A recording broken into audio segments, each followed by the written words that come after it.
मित्रों, आज हमारे बीच हैं आध्यात्मिक लेखक गौरांग दर्शन दास। परम पावन राधानाथ स्वामी के शिष्य गौरांग दर्शन दास एक शिक्षक और 30 से अधिक पुस्तकों के लेखक हैं। वो एस्कॉन गोवर्धन इको विलेज यानी जीवी के भक्ति वेदांत विद्यापीठ के डीन भी हैं। वो नियमित रूप से बच्चों, किशोरों और वयस्कों के लिए ऑनलाइन और रेजिडेंशियल स्पिरिचुअल कोर्सेज संचालित करते हैं। उन्होंने आश्रमों, स्कूलों, कॉलेजों, कॉरपोरेट कार्यक्रमों और टेडेक्स, रोटरी क्लब, डीआरडीओ जैसे विभिन्न मंचों पर 7,000 से अधिक घंटे के लिए आध्यात्मिक प्रवचन दिए हैं। इन्होंने 30 से अधिक किताबें लिखी हैं, जिनमें मुख्य रूप से गीता और भागवत पर आधारित है। वो एक पत्रिका है, मासिक ई पत्रिका भागवत प्रदीपिका, उसको भी चलाते हैं। अभी हाल ही में इन्होंने एक बिल्कुल अलग विषय पर एक किताब लिखी है, वो है ध्रुव। ध्रुव का नाम हमने बचपन से ही सुना है, ध्रुव के तारे के रूप में और भक्त ध्रुव के रूप में। तो हम गौरांग दर्शन दास जी से जानेंगे इस किताब के बारे में और उनके बारे में। तो गौरांग दर्शन दास जी, आपका स्वागत है हमारे इस शो में। Thank you, Samir Goswami ji, for having me in your wonderful show, Kahani Suno. And I'm very grateful to you and your team for organizing this podcast. सबसे पहले हम शुरुआत करें इस कार्यक्रम की, आपके किताब की ओर हम आए, लेकिन मैं चाहता हूं इससे पहले हम शुरुआत करें आपके जीवन के बारे में। बचपन से लेकर अभी तक जो आपने एक अपनी जर्नी की है, थोड़ा सा ब्रीफली आप वो हमें अगर बताएं तो that would be better for our audience. So I was born in a simple middle class family in the South India, Andhra Pradesh. And my father had a lot of spiritual inclinations. And he used to read Bhagavad Gita, Venkateswara Suprabhatam, and also Vishnu Sahasranam and other Vedic chants. And my mother is very simple, and they both had great spiritual culture. And I'm very fortunate enough to get some spiritual training from them. And we used to live very close to Lakshmi Narayan temple. So those childhood vibrations were quite strong. And I also studied in a school where we had a compulsory morning program session before we start our classes. We used to have about 45 minutes of a period where we used to recite Bhagavad Gita, Purusha Suktam, and Rudra Namakam, Chamakam, Vishnu Sahasranam, and all that. So we grew up reciting all these scriptures, although we were not very familiar with the meanings. And I also heard Ramayana and Mahabharat to some degree in my childhood. When I was in third standard, I read Ramayana, which was the first book I ever read, the scripture that I ever read. So eventually, when I came to college, my +1, +2, and BTech, my spiritual inclinations went down, and I shifted to Vijayawada, which is a city, and it's not teenage and college. What else you expect? So my spiritual inclination went down, and eventually I just picked up when I came to join masters in the Indian Institute of Science, Bangalore. So when I joined my college, it was August 1st, 2005. They first gave me hostel keys. They said, you first check in into your hostel room and then come back to finish your admission formalities. So I went to my hostel room. I opened the room and I found a very beautiful picture of Lord Krishna. It was a small child Krishna, Murali Krishna, and it was very big in the room. Probably the person who was staying in my hostel room before I joined must have had some liking for that picture. He kept it. So I told the cleaning person, don't remove this picture. Just leave it as it is. I'll complete my admission formalities and come back.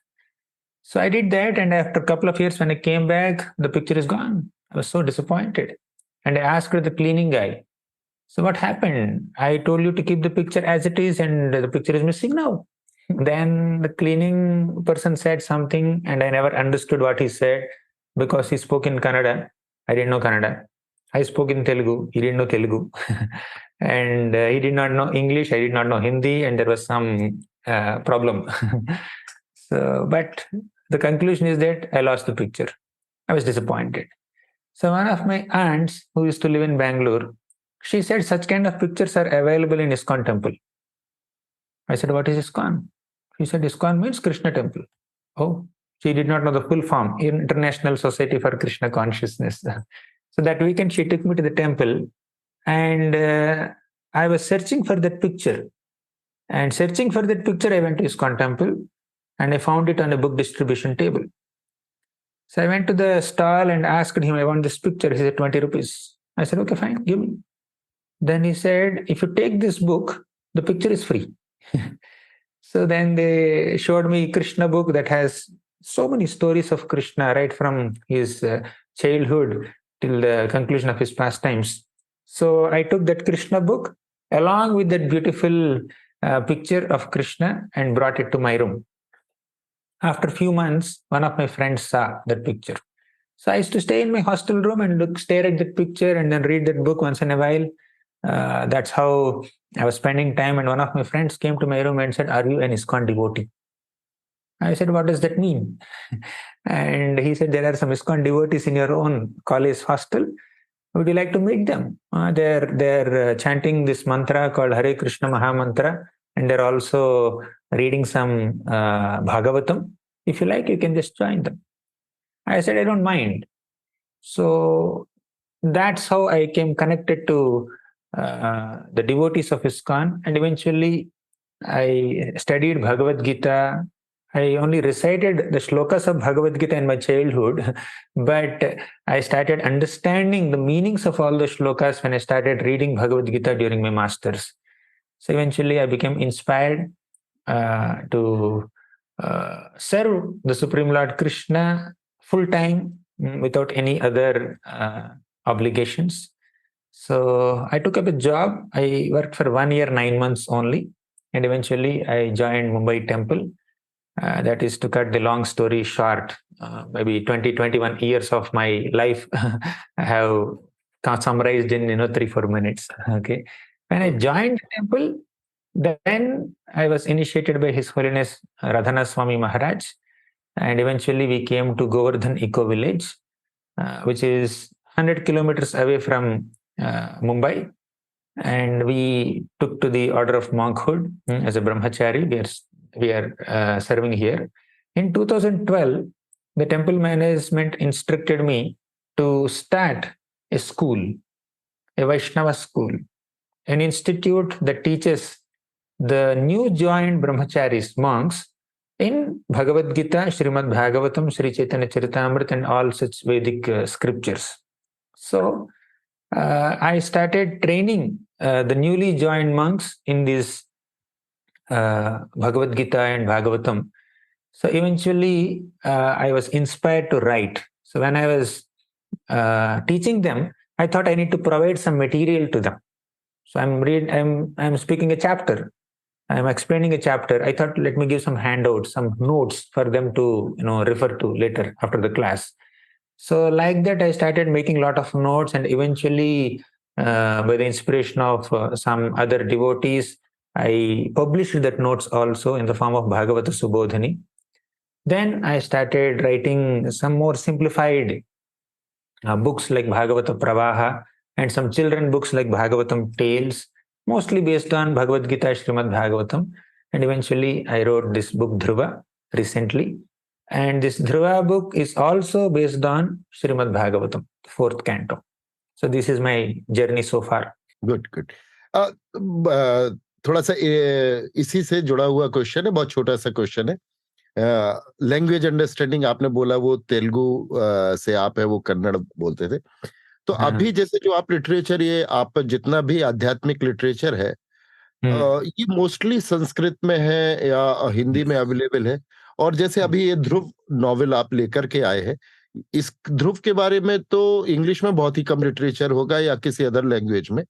तो आप इसके लिए जो study करते हैं किसी भी writing के लिए या किसी भी कंटेंट को तैयार करने के लिए, तो आप कैसे आप इस चीज को स्टडी करते हैं? अदर लैंग्वेजेस के से लेकर के आते हैं या इंग्लिश में ये लिटरेचर आपको रेफरेंसेस के लिए मिल जाता है? Yes. So Srimad Bhagavatam is written originally by Vedavyas, says Yes. Vedavyas. And it's in Sanskrit, of course. Okay. And not only Bhagavatam, he wrote so many Puranas and Vedas and Upanishads and Mahabharata. He wrote so many things, all of them in Sanskrit mostly. Okay. But there are so many Vaishnava acharyas who have translated the Sanskrit scriptures into local languages like Hindi, Telugu, English, etc. So our founder Acharya of International Society for Krishna Consciousness, his name is Bhaktivedanta Swami Prabhupada.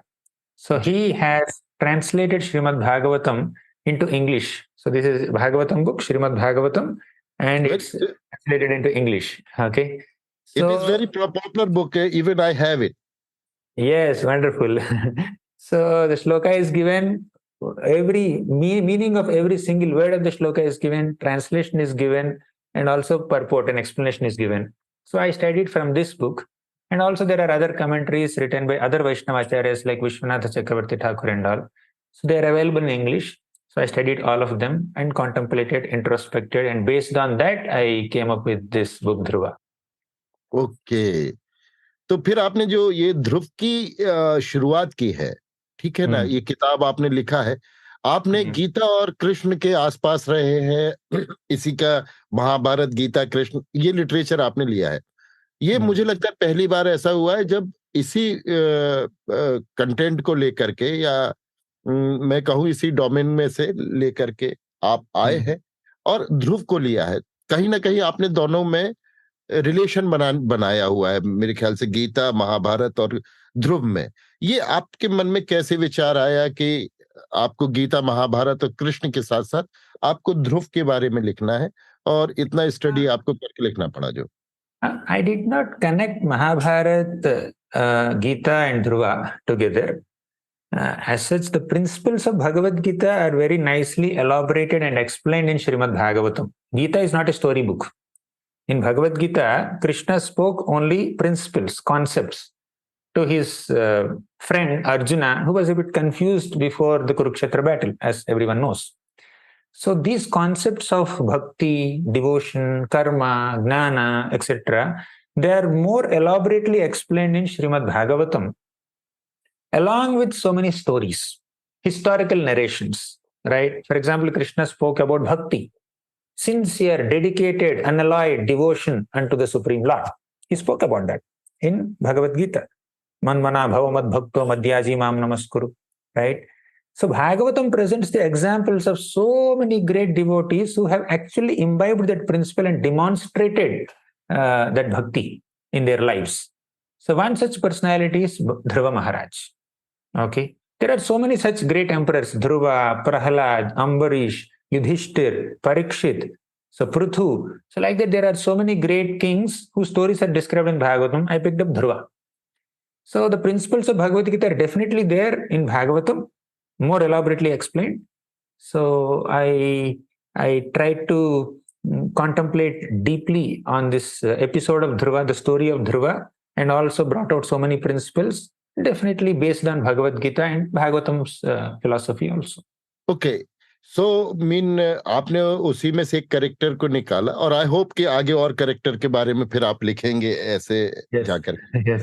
तो ऐसा जब आपने ध्रुव को, हमने एक इतना deeply नहीं पढ़ा है, ऐसा कौन सा आपको चीज उनके मतलब अनछुए पहलू है जो हम हिडन ट्रूथ्स है या हिडन चीजें हैं जो आपको लगता है कि एक ऑडियंस के लिए सुनने में अच्छा लगेगा, वो कैसी चीजें बताएंगे? Yes. Essentially, your question is why Dhruva? Although there are so many characters, why Dhruva first? So basically, I felt that Dhruva is more close to practical life. Of course, all other characters are also giving so many lessons that we can imbibe in our practical life. But the speciality of Dhruva is he started from scratch, right? So, for example, you take Prahalad, another great devotee of Krishna, okay, Vishnu. So he is a born devotee. In fact, before his birth only he was a devotee.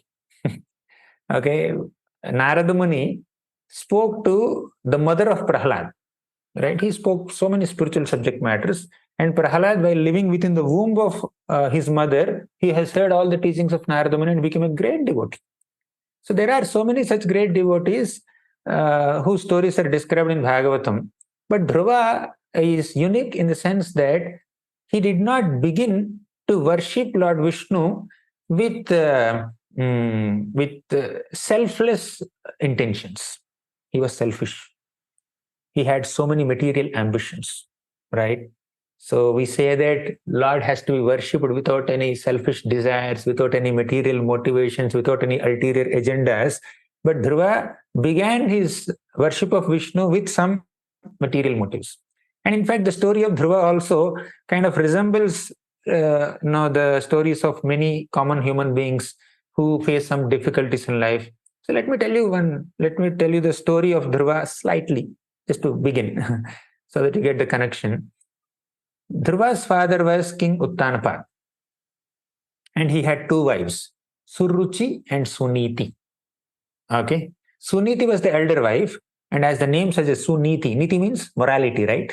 Yeah. Niti means morality. But generally, people are not excited with morality; they're excited with taste. For example, doctor tells you, "Don't take this food items; they are not good for your health." That is morality. Okay, lesson.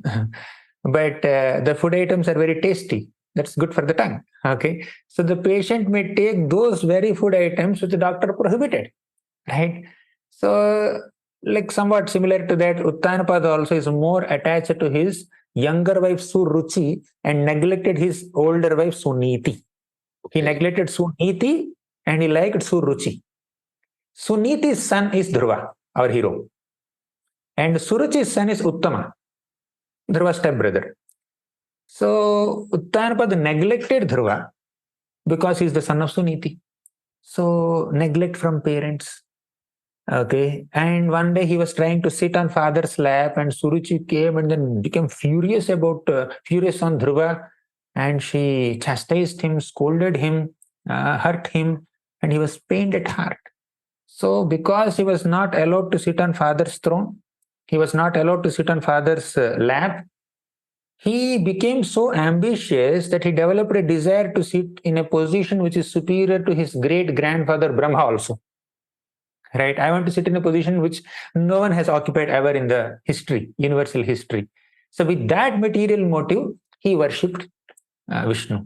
So, now this kind of difficulties in life and being overly ambitious.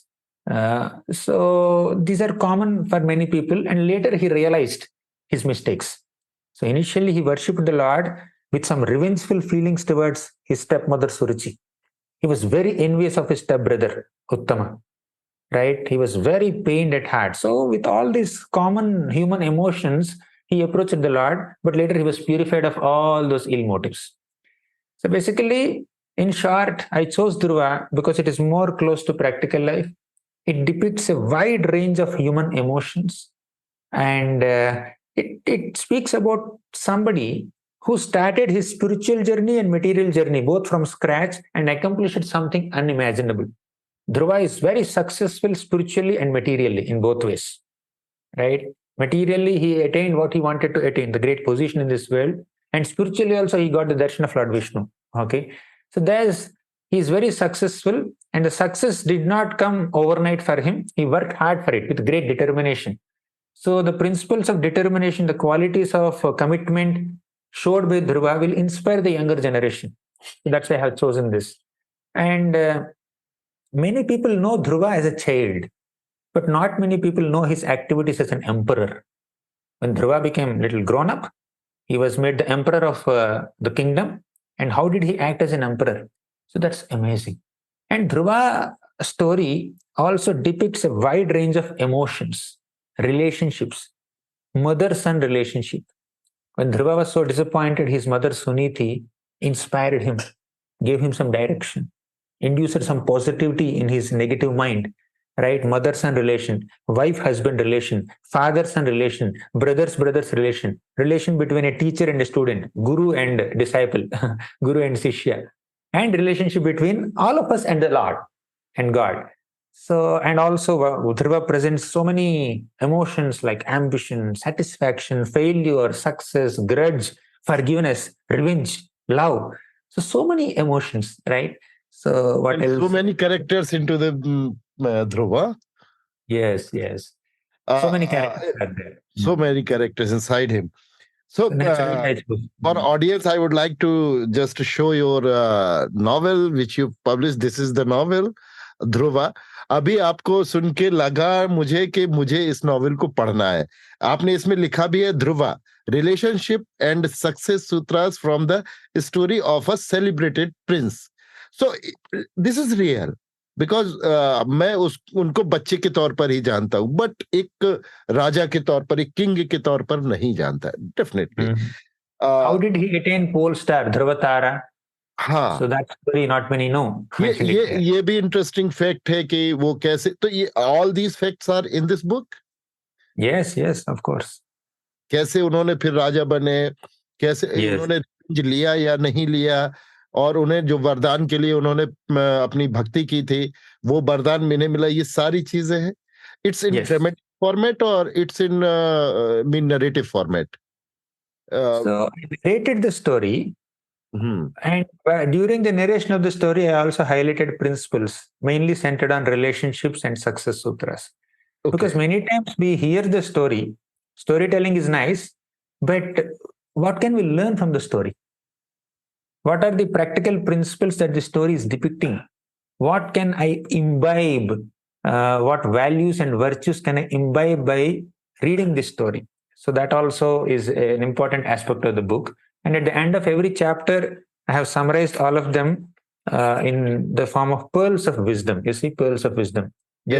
They're the most important lessons of the book, lessons of that Okay. chapter. And in between also, for example, the glory of the Lord's character here.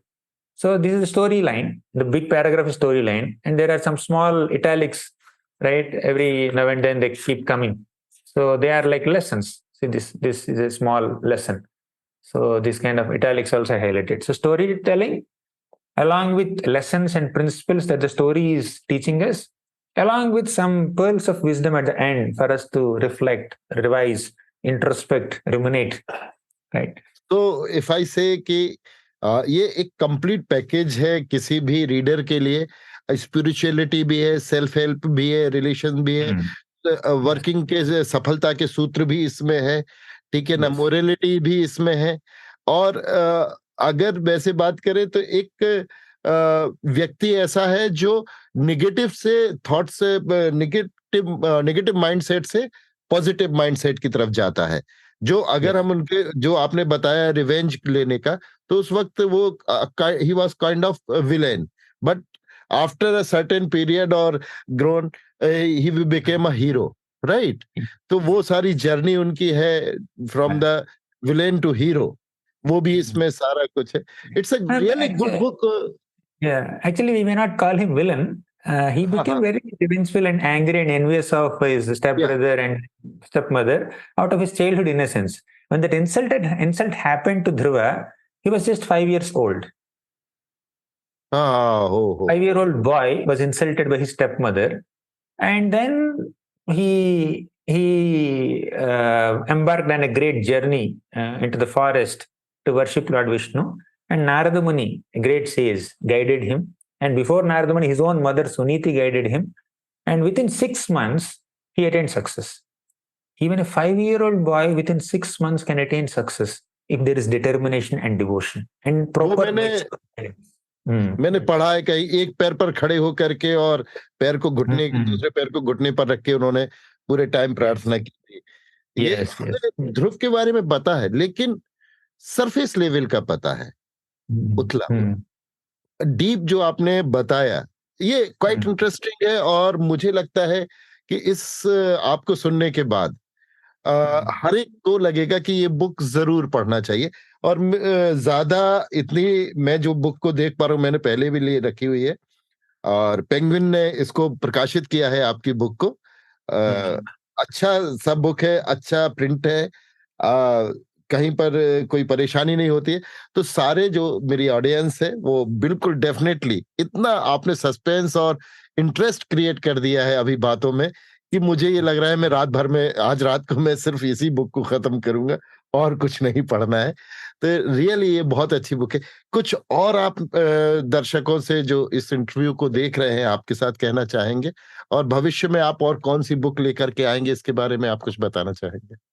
Hmm. So, in this book, Dhruva, in the story of Dhruva, there are so many wonderful sutras to enhance our relationships, right?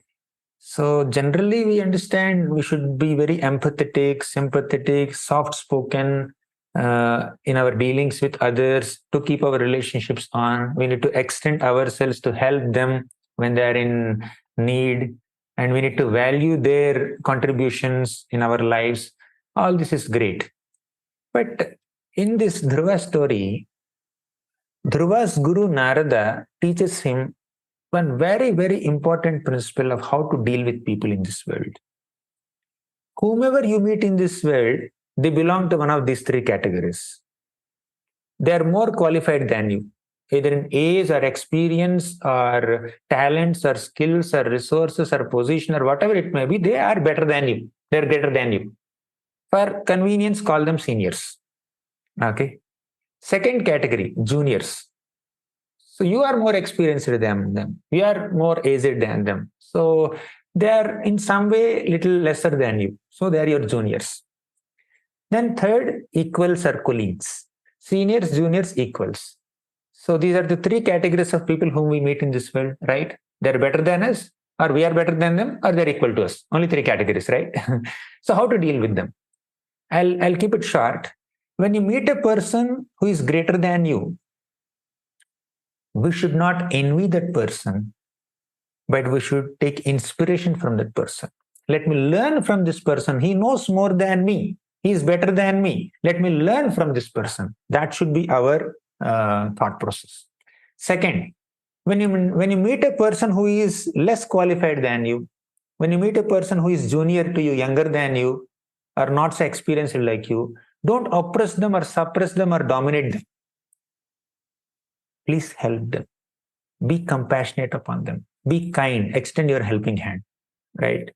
Third, when you meet a person who is equally qualified like you, who is your colleague, who is equal, then don't confront or compete with them. Make friendship with them. In short, when you meet a person who is better than you, don't envy, but learn from them. When you meet a person who is younger than you or junior to you, don't dominate them, but be kind and extend your helping hand. Then when you meet a person who is equal to you, then make friendship with them. Don't compete with them. Don't pull them down. Very So this is important sutra, just to give a taste. Like that, there are hundreds of sutras in the story. Thank you Gaurang Das ji. ये last आपने जो मुझे बताया और audience को बताया, बहुत बड़ा सूत्र है। बाकी हम आपको किताब को पढ़ेंगे और मेरी ऑडियंस पढ़ेगी और आपको इसके बारे में जरूर फीडबैक देंगे। आप हमारे शो में आए, आपका बहुत बहुत शुक्रिया। फिर कभी एक बार आपके साथ मुलाकात जरूर करेंगे। Thank you. Thank you. Thank you so much, Samir Goswami ji. Very nice to have you. Hare Krishna. कहानी सुनो